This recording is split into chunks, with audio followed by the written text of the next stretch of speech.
On today's show, the Dallas Mavericks do it. They heard you.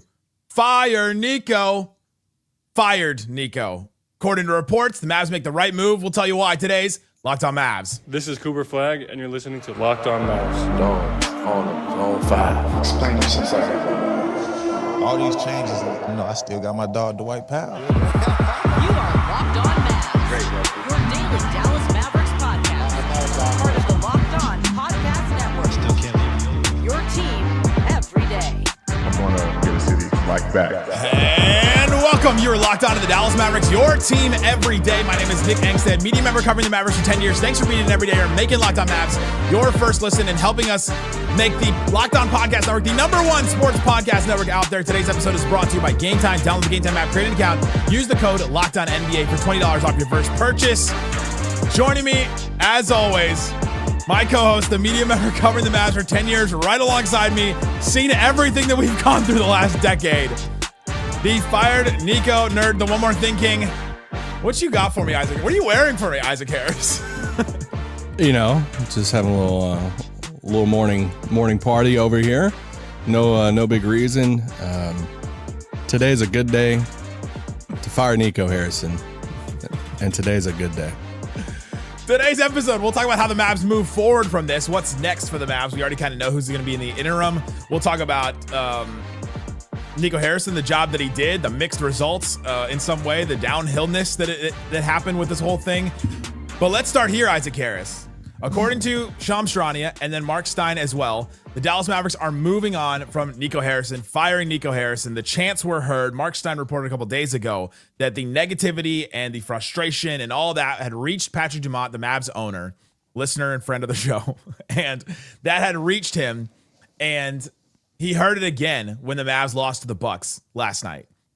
He heard it in the fourth quarter. The Mavs were winning the game, and I wondered if that was going to be a detriment to the Fire Nico movement because, hey, they're winning the game. Why are they still chanting Fire Nico? Are they just doing it because that's just what people chant now? Is it just hype? Is it just all that?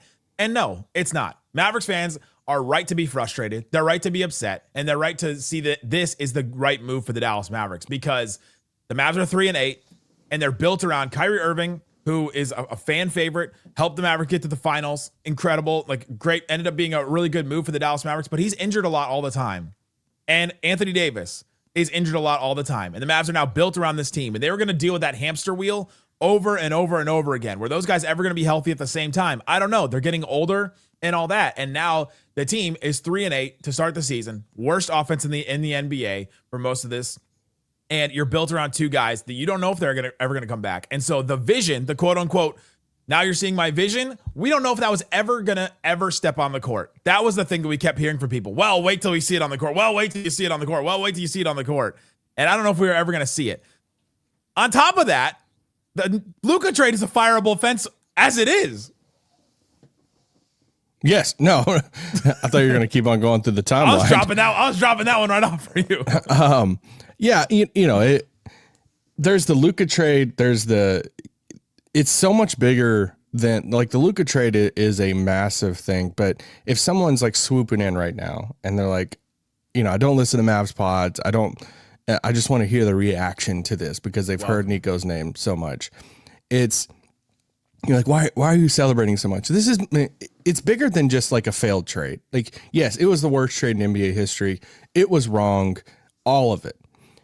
But it's so much bigger than the trade too, because there's a way that Nico makes the Luka trade. He gets the best offer. He puts it out there, and they start taking, and they get this massive deal. And it happens over the summer. There's a deal. There's a way that he trades Luka, an alternate universe, in which fans are still pissed. It's still the wrong decision and all that, but the hatred isn't as bad as what it is now. It's because you make a trade like that and all the other stuff that follows. It's the lack of awareness of the fan base. It's the laughing and joking after you make the trade. Yes. It's the arrogance that you know better than everybody else, that you are the king of zagging because you just know this is the vision. And after you have the audacity, after you win a 1.8% chance of getting Cooper Flagg to say that, like, hey, hopefully fans start seeing the vision now. Like, you had anything to do with Cooper Flagg. But it's the disrespect he had for not just the fans, not just the fans, but people within the organization. There is a path of bodies behind him that are not in the organization now. I seen Mike Marshall tweet out earlier about just hey, it's cool that he's gone now after so many people lost their careers having to defend this guy over the past year or so.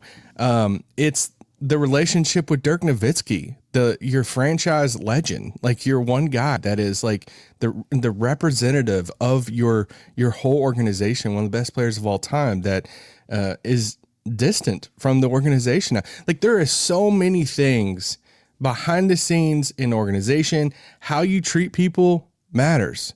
And of course, how the decisions you make, you got to live with them. I asked Miles Turner last night in the away locker room when the Bucks were here about hearing, these chants in the arena that he grew up going to Mavs games here in Dallas. And he was like, hey, you just, it's a hard business and you got to live with the decisions that you make. And it's like, this is Nico Harrison having to live with the decision. And like, you're living with it. You kept on telling everybody that would put their ears to you of, man, time's going to tell. Time's going to tell. Told us at media day, time's going to tell. Well, time's told. Like, it's done. Like, you're gone. This team was not going to win a title this year. 3-8 the start. There's very low chance, under 14%, that they are going to even make the playoffs this year, which is insane. And to go back to the Luka trade, which I don't know, is that a sentence I'll say for the rest of my life? That spit in the face of every single fan and Dirk Nowitzki and everybody that helped set up that career, set up Luka Doncic and the Luka Doncic era and everything. It's spit in the face of all that. They had just made the NBA Finals. That's the whole thing. That's the whole game. Is, all right, when we make the finals, can we be competitive? Do we have a player that we believe in that we can build to go to the NBA Finals and to win? That's the entire game. And Dallas Mavericks fans know that better than anybody because they watched Dirk Nowitzki run through that whole thing and deal with 2007 or deal with 2006, where they made the finals and then lost in a way that was a little questionable. Then in 2007, losing in the first round after winning MVP and that insane heartbreak and all that. And then you thought that chance was completely over. And then he makes it back in 2011 in a team that nobody really expected to make the NBA Finals. And they go and they play LeBron James, Dwayne Wade, and Chris Bosh, and they go and beat them, the Heatles. An incredible, storybook hero moment. And that's what Dallas Mavericks fans know. They know the hero moment of saying, all right, just be patient, wait with your guy, because eventually it pays off, and it pays off in a title that people say is one of the most respected, valid titles it's ever had, as he went through Kevin Durant, Kobe Bryant, LeBron James, and he'd in the first round, Brandon Roy, LaMarcus Aldridge in the first round. An incredible moment. And you were waiting for that moment with Luka. You had invested 6-7 years in Luka Doncic, in his success, seeing him make 5 first-team All-NBAs before the age of 26. An incredible feat. And all of a sudden, Nico Harrison comes and says, hey, guys, guess what? Everything you guys just were celebrating and everything, it's completely crap. It's terrible. It's not working. It's not going to work ever. I know better than everybody else, and I'm going to bring in somebody in Anthony Davis that plays for the Lakers and is a big that is not what our team is built around right now. And I'm going to zag, like you said, and bring in this guy. And now guess what? Anthony Davis came into camp overweight and is now dealing with a calf strain. And you never hope that somebody is injured. That is just an insane irony in this whole thing. That the same reason that Nico Harrison moved on from Luka Doncic, because Luka Doncic was consistently out of condition and came into camp overweight, and he was dealing with a calf strain for over a year, even through the NBA Finals. And Nico Harrison looked at that and said, I think we can do better. We got to get somebody that comes in here and is our brand of basketball, that comes in shape, that is a person that takes care of their body and all that, and got somebody that wasn't doing that this season is just absolutely ironic and insane in this whole thing. But I just go back to that Luka trade and say it's spit in the face of every single fan, and that's why they've been chanting fire Nico. Yeah, and there's just... Nico, since the beginning or since that trade has, there's just been no accountability, right? Like, we've wanted them to sit there and hey, the PR of it has been a mess. The accountability is wait to see what happens. Judge me by April. It's like, all right. there was never accountability on his part of losing, a good portion of the fan base. Yes. Of, hey, I want to gain back this trust. There's always been this arrogance about him. To Media Day, which we've referred to this off-record conversation I had with him, and I don't care to talk more about it now, and because I posted a picture of it on Twitter. But one of the biggest things about that conversation was Nico comes in our media room there. We start talking for a second. Me and him start talking about the question I asked him about why you shouldn't be fired. And Nico just goes in on, that was the most disrespectful question I've ever been asked in my career.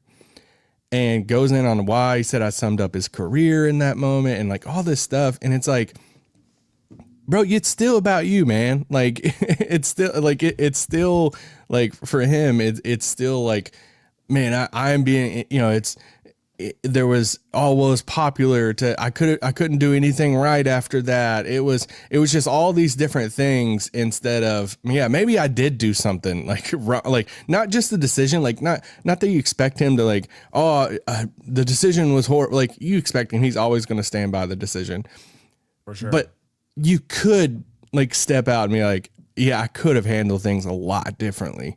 And there's a lot of stuff I would have taken back. I should have done this. I should have done this, that. I should have waited for that. And it was never that. It was always, he was the one ahead of the curve, puffing out the chest. And it was always the Nico show. And it's leaving town now. Why is this the right move now for the Dallas Mavericks? 11 games into the season. We'll tell you more coming up. Today's episode of Locked On Mavs brought to you by our friends over at FanDuel. FanDuel Sportsbook, all kinds of props and odds, things that you can use just to get in on the action on games. If you're frustrated with Dallas Mavericks right now, you can go check out other games and all that. The Dallas Mavericks finals odds, I don't think have changed. They're plus 6,000, which is more than the Bulls and the Heat, which I find interesting. The Mavs are plus 6,000. Bulls and the Heat are plus 10,000. The Bucks, who the Mavs just played, are plus 4,000. Hawks are also plus 4,000. Spurs plus 4,000. The Boston Celtics are plus 3,500. All right, calm down with the Boston Celtics. The Thunder, though, leading the way, plus 200. Nuggets are plus 700. Cavs plus 700. They've been kind of struggling here and there. But go check out what you can do at FanDuel. And if you're a new customer, you can bet $5 on something that you think is absolutely going to happen. Because if you win that $5, you get $300 in bonus bets to use across the app on anything. Right now, FanDuel is giving you that new deal in bonus bets. So head to FanDuel.com, sign up, and play your game with FanDuel, official sports betting partner of the NBA. Please gamble responsibly. Also brought to you by Mint Mobile. Mint Mobile loves to say no. They say no to all kinds of things. It's their favorite word. No contracts, no monthly bills, no overages, no hidden fees, no BS. They said yes to making the switch and getting premium wireless for just $15 a month. They make it real simple. All plans come with high-speed data, unlimited talk and text delivered on the nation's largest 5G network, make it easier for you, reliable, so you can get your calls out to friends and family today, because I'm sure that you're breaking the news to all of them. You can even bring your phone and keep your same number and contact. So check it out. See what you can get with Mint Mobile, because $15 a month, like that takes you far with other networks. Ready to say yes to saying no? Make the switch to mintmobile.com/LockedOnNBA. That's mintmobile.com/LockedOnNBA. Upfront payment of $45 required, equivalent to $15 a month. Limited time new customer offer for the first 3 months. Speeds may slow above 35 gigabytes on unlimited plan. Taxes and fees extra. See Mint Mobile for details. Shut it down! Let's go home! Explain yourself. Sorry. Thanks for hanging out with us on Locked On Mavs, being part of the show, part of what we call the Raccoon Squad, our listeners listening every single day. We appreciate you for checking out the show and listening. We're here 5 days a week, sometimes more than that. We're covering every single post game. Subscribe on YouTube, podcast, Apple, Spotify, all that. We appreciate everybody listening from wherever you are. We're also 4:30 every single day on KFAA. We're on terrestrial television. We're on everywhere. So go check us out. Subscribe. We're trying to get to 50,000 subscribers on YouTube. So if you're here, subscribe so we can get to 50K. And we've also got different ways to follow the show. Check the QR code, links in the description for different ways to follow. We've got social media handles at Locked On Mavs everywhere. We've got the text line, 214-643-8637. You can get texts and messages from us all the time on rumors and things that we hear and everything like that. Because stuff is going to be happening, Isaac Harris, because the Mavericks have reportedly fired Nico Harrison. They've made the move. And I'm seeing it's happening right now, Nick. It's 10:35 a.m. right now. We're recording right now as the meeting is in. So maybe we scrap this episode if it actually doesn't happen, because we've seen crazier things happen. We've seen crazier zigs and zags. But the Mavs are making the right move right now, because we said this a couple days ago. I don't think you could trust Nico Harrison to put the best interest of the franchise long term right now in front of him. Going back to the Luka press conference, he talked about a 3-year window and a 3-year timeline because that was what his contract had. And honestly, I don't know if you could trust him right then and there. Then you get Cooper Flagg, and you're like, all right, now we have a future. Now there's something beyond this 3-year window, because I was skeptical that the 3-year window was going to lead to a championship. Anyway, I thought that team could be good. I thought they could be solid, and I thought it could be fun. It's been anything but to begin this season at all. And I talked about the hamster wheel of the injuries as well. But I think it's the right move because you're going to have to make some decisions on Klay Thompson, maybe on Anthony Davis, on some of these contracts and some of these guys. And I don't know that you could let Nico Harrison, all right, you still have the reins after you made this crazy move and after you made some other moves too that we could talk about to build around Cooper Flagg for the long-term future, because I think he would have leveraged some of the future for a win now move to try and either save his job or to save face because of this whole situation. Yeah, I mean, we've been saying over the past few days, we called for his firing before the weekend. That's correct. It's just, yeah, you can't let the same guy who created the mess try to fix it. You just can't. Like, I joked the other day, I'm like, this isn't trying to teach my toddler right now when he spills something in the kitchen. I'm like, well, you spilled it, you got to clean it up. This is professional sports. So like, if you spill it, like he shouldn't be in charge of trying to. Now, I get it. I was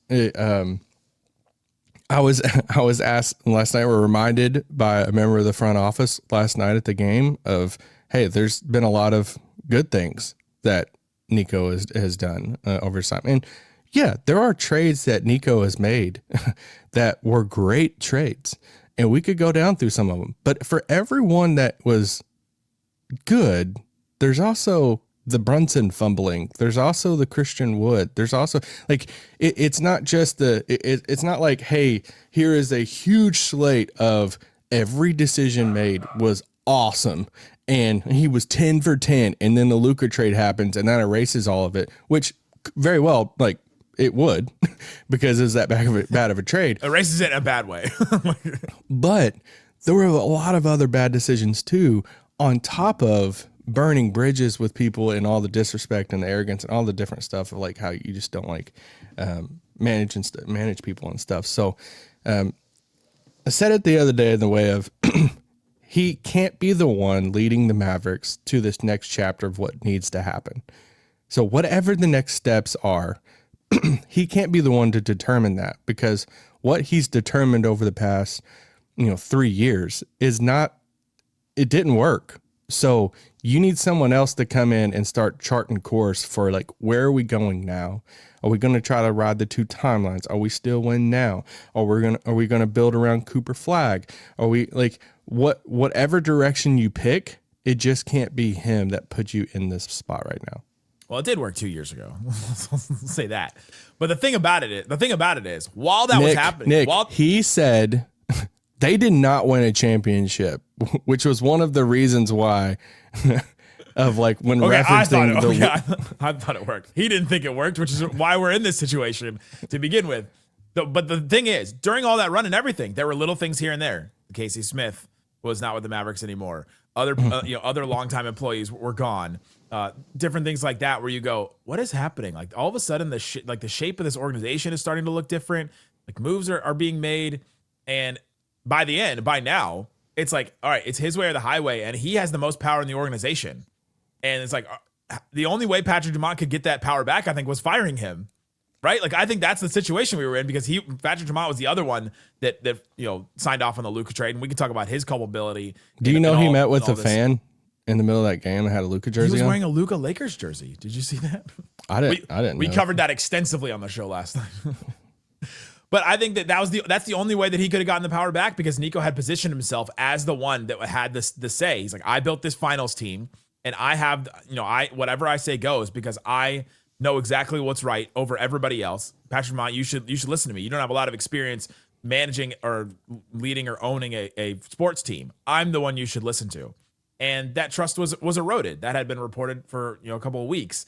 And now here we are. He made the decision. moved on from Nico Harrison, and it was the right one. And it was the right one to do it now because it should have been done back then. The Luka trade should have ever happened, but you already made that catastrophic mistake. You can't let him make another one. And it's bigger than injuries, right? Like I was reminded last night too from someone who works for the team about the injury part of like, oh, everybody that works for the team is reminding you about the injury part. They're telling me too. Like, it's like, you remember, we're missing X, Y, and Z. And it's like, hey, you also knew that Kyrie was going to be out. Like, did they bring up Exum too? No. Okay. That's like the cherry on top. Like, guys, we're missing Exum too. That's like the people forget about Frank. But it's like you knew that Kyrie wasn't going to be playing for a long time this season. Right. And you chose to build the team this way and to have this air quote vision.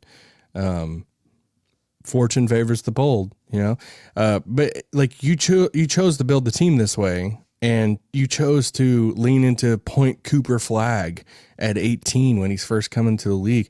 Man, Cooper Flagg had his best game last night. You know what? Cooper Flagg, when he looks good, playing with another point guard. I mean, they started Brandon Williams. They played Brandon Williams a lot, D'Lo a lot. I would assume, I don't have it in front of me right now, that there's hardly any minutes last night played without one of Brandon Williams or D'Lo. And it just helps. Like, this is what we've been trying to say of like, can we get Cooper playing off ball a little bit? He can still initiate, he can still do all those things, but like, don't make him be the primary facilitator and bring him up, bring him the ball to the floor and like all this random crap. And like, this is the vision that he built. He thought that he built a team good enough on offense to hold out until Kyrie got back, and it wasn't working. So this wasn't, and you didn't see any signs of life. This is what I told someone last night. I'm like, there isn't anything that you can point to right now and be like, well, that gives me hope. They just got a breakthrough. They just got to have a breakthrough. Get one injury back, and all of a sudden you're back on top. You can't say, hey, look how good we were before 80's injury. That's what we're going to be here in a little bit. No, you weren't. You can't say that, oh, man, we've seen a lot of signs of like Cooper as the point guard. Like, this is going to be great right now to win games right now. No, you haven't. You haven't seen that. Like, there were just no signs of like what you're trying to point to besides this like hope of like something brand new was going to happen. So the record tells you that it was time. Whatever direction they need to steer the ship now, it just has to be somebody else. And that's what Patrick Dumont. And now Patrick Dumont has a job of, you got to win. You got to start winning back to fan base. And absolutely. And feels like that's what he's going to do. It starts to be built now. Coming up, we'll tell you how he starts winning back the fan base and building this whole thing back up. Coming up. Today's episode of Locked On Mavs brought to you by Game Time. Maybe Mavs games have not been as fun for you over the last couple of months here, but maybe they'll start to get more fun because the Mavs will have a direction and all that. You can get your tickets at Game Time. It's super easy. You have all kinds of different ways you can buy tickets, but Game Time is the one I would recommend because you see the views from your seat. You know exactly what you're going to pay at checkout. No hidden fees or anything like that. They have their zone deals that are a game changer. You pick the section, Game Time picks your seats, and you save big. You can even find NBA tickets for under, think of a number in your head. Under $25. Was my number lower? Take the guesswork out of buying NBA tickets with Game Time. Download the Game Time app, create an account, and use the code LOCKEDONNBA for $20 off your first purchase. Terms apply. That's code LOCKEDON NBA for $20 off. Swipe, tap, ticket, go to get tickets to all kinds of things. NBA, sports, comedy, theater. I've used it for all kinds of things. Go check it out, gametime.com. Also brought to you by our friends over at Robinhood Money. Your ambition just met its match with Robinhood. You play for the win, not just on game day, every day, locking in on every opening, beating your PR, beating it again. Channel that drive into your money. Robinhood puts you in control of your money. Trade stocks, ETFs, options, futures, and crypto all on one platform. You now can build and execute your own trades from a desktop with Robinhood's Legends advanced tools or take advantage of the new Robinhood strategies with a tailored portfolio managed by a team of experts. You expect more from yourself, so expect more from your money. Get started today at Robinhood.com/yourmoney. That's Robinhood.com/yourmoney. Shut it down! Let's go home! All right, Isaac, we're talking about the Dallas Mavericks reportedly firing Nico Harrison. And I'm seeing a tweet from Bobby Marks that says the Dallas Mavericks under Nico Harrison. It's a big chart, and it has players traded in one column, picks traded in one column, players acquired in one column, and picks acquired in one column. And there's a glaring omission on the players traded column. What did he do? Forget Luka? He forgot Luka Doncic in the players traded column, which is just hilarious. Come and a lot of on. people are saying it's rage bait, which I don't think Bobby Marks would do, but I just found that very funny. I don't think he's yeah. A lot of people are questioning, all right, well, what do you do now? Why do this now? Disastrous to fire the GM less than a year after the Luka trade. All right. I don't think that's a bigger disaster than the Luka trade itself, right? Like, if it was a bigger disaster and we could come on here and say, wow, this is a bigger disaster than the Luka trade itself, then maybe I'd be upset about it. But I'm not, because I think this is the right move. The Mavs needed to move forward. And honestly, the fans needed this to move forward. Fire Nico, maybe it'd become a meme. Maybe it'd just become the slogan for the frustration of the fan base. But it did for a reason, because he's the one that came in, like you said, and spit on the fan base and said, hey, whatever you guys know, I know better. And this guy that is beloved, that took you to the NBA Finals, he's not it. And I'm going to go show you what is it with basketball, and bring in Anthony Davis and do all this. And if we win a championship, they'll all come back. And I'm like, I don't know, even if you win a championship, if they're all going to come back, because I've talked to many of them. I talked to maybe more Mavs fans than anybody. And I don't know that a lot of them are coming back, even if the Mavs had won a championship with that roster. Yeah, no, I was kind of in the camp of like, hey, if they won a title, if they won 2 titles, like the streets would be filled with Mavs fans, and like the magic of a playoff run. I think people were underestimating of the legends that are born of role players and all the stuff, and those deep, long playoff runs. And that. Do I do my Christmas Day analogy again? Are the children listening? If there are children listening, stop. No, not on this pod. Okay. This will be listened to a lot. It's like Christmas Day when you. No. When you learn things. So still special, just not the same magic. For Dumont needs to get in front of a mic right now and say with a prepared statement. Honestly, I don't even know prepared. Vetted by somebody. The last time he got on a microphone, he said championship games. He's also said that we need somebody that's gonna take their conditioning seriously, and he brought up Shaq. He said, we're going to bring up somebody. We want somebody that's going to be good for the culture, and brought up Michael Jordan and Kobe Bryant. Like, I need the statement to be prepared, man. I'm not saying that Dumont needs to get down and do a breakdown of schemes. I'm saying I don't need him to talk basketball. Listen, we need more zone. We need more flare screens. Dumont, we don't need a basketball breakdown video of Dumont. I don't need him talking basketball. I need Dumont in front of a mic addressing the fan base and saying, hey, I underestimated some things, and I wish I could do things differently. I want to win you back. Like this is the thing. I want to get the trust back with the fans. I want to get Dallas Mavericks basketball back to where the respect and how the city has the best fans in the world. Like all the cliche stuff, and just acknowledge that you've made some mistakes with that. And you want to turn the page, and I get it. There's a lot of fans that won't buy it and be like, you approved it. You approved the trade and all this stuff. Very valid. I get it. But you can't do anything about that right now. Like, this is the thing that you need the page to be turned. And hopefully over the next 24 hours, we get that. That's completely right. You know what's wild about that statement you just made, though? I think the only person in the organization that was like, we got to win the fans back, was Anthony Davis. It was Kyrie. Kyrie was the better spokesperson than anybody in the whole organization. And Kyrie was the leader in all of it. Connecting with the fans. But Anthony Davis, in his introductory press conference that we put in the intro, says, I'm going to give the city life back. Just acknowledging that like something had happened that had frustrated and upset the fans, that was like valid, and like, okay, yeah, we're going to give the city life back. Now that's not happening right now, but so all right, how do they move forward? You mentioned Patrick Dumont making a statement, and they have appointed Matt Riccardi and Michael Finley in the interim right now. I don't think they can hang with an interim for a long time either, because does the interim just try and tread water on this too? What do they do? Do they plan for the future more, even though they may not be there? Like there's all kinds of questions with that. I think they've got to make a decision on somebody, and you move forward now by bringing in somebody that's going to be here for the long term. You've got to sign somebody up for a long haul here, like a 5 year or something like that, maybe 6. Yeah, I'm fascinated with what happens next. This was the first needed step. Yes. Does firing Nico right now automatically make the team 10 times better on Wednesday night? No. It doesn't, but this was the first step needed. Don't discount vibes. No, I'm not discounting that because I do think that there is a vibe shift. You don't tell me that. I mean, you can't tell me that the players. I know the players have felt man, the fans aren't fully behind this type of thing.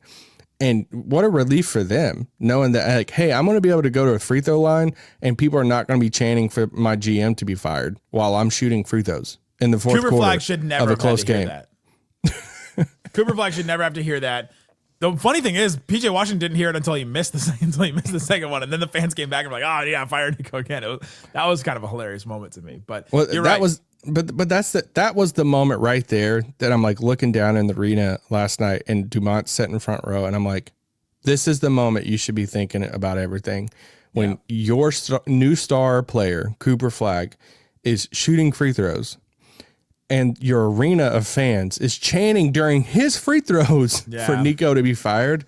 You got to be doing something about this. That moment can't really happen.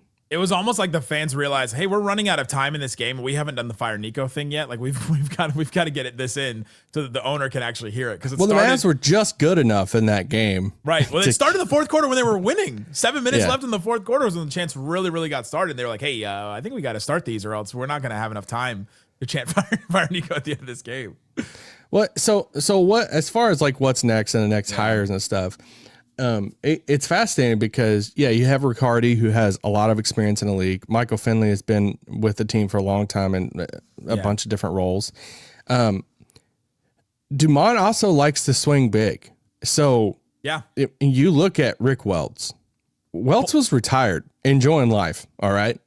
Considered one of the, he is a legend in his own right of everything he did with the Warriors and NBA, NBA is Center. A whole, dude's just enjoying life. All right. And, Dumont came calling, and don't know Rick Welts' salary, but I'm going to say it's pretty an ungodly amount for you to come out of retirement. To take this job as a CEO of the Mavs. To take this job for 7 years till the arena is built. And they had this whole project. The project and everything. They just recently appointed a new COO to help with a bunch of the communication side, and Gina Miller. And now who does he go after for a GM? And that's where I put everything on the table. He could go big name hunting. Does he go after a Bob Myers? And I don't care what you're doing, Bob. I will pay you more than anything that you're doing right now. Who's worked with Rick Welts before? Does he go big name hunting? How long do they let the interim situation happen? Do they look at it and say, hey, for the rest of this year, we just kind of want to play it out and just hey, we'll just see what happens. We won't do any crazy trades. Riccardi, Finley, just keep things status quo, maybe make some smaller trades here. And they let the interims last the whole entire season. No. There's just a bunch of different. Does Jason Kidd try to make a play? He's done it before. I know he's done it. Is there a little sneaky Kidd angle of this? Hey, Stan Van Gundy, Doc Rivers. There's been some coaches that had GM powers too. Popovich. Between the JaVale McGee thing and the Dante Exum thing, I don't know if I want Jason Kidd in the front office. I'm not saying it's a good thing. We know those are his moves, though. I'm just saying, there's a bunch of stuff at play. There's a bunch of different directions, but at least Dumont is listening now. At least we know he cares and he's making a decision.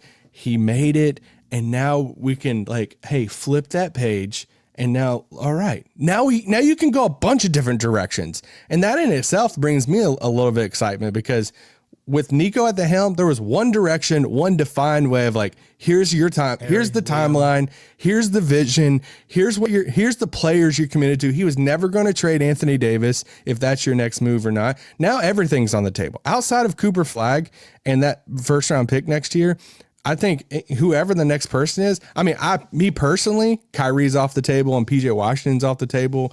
Right now, you're not touching that, but it's you don't know what direction the Mavs can go. And that's exciting. Instead of the defined path that Nico had, the path that hasn't proved that it was a good path to be on. And that's why you make that decision. If you're a Mavs fan, you're in 2018 again. Remember when the Mavs got Luka, but you're in a better position right now, roster wise, to rebuild and to move forward than you were in 2018. And so that is exciting. And so we'll talk about it. We'll have bonus episodes. We'll have all kinds of stuff. We'll continue to cover this all throughout the week and all throughout. So subscribe wherever you're listening, watching this. Check the QR code for different ways to follow the show. Go listen to Locked On Fantasy Basketball, Josh Lloyd. Go listen to Locked On NBA. I was on there today, so we'll have all kinds of great stuff coming. Thanks so much for listening to Locked On Mavs. Peace out.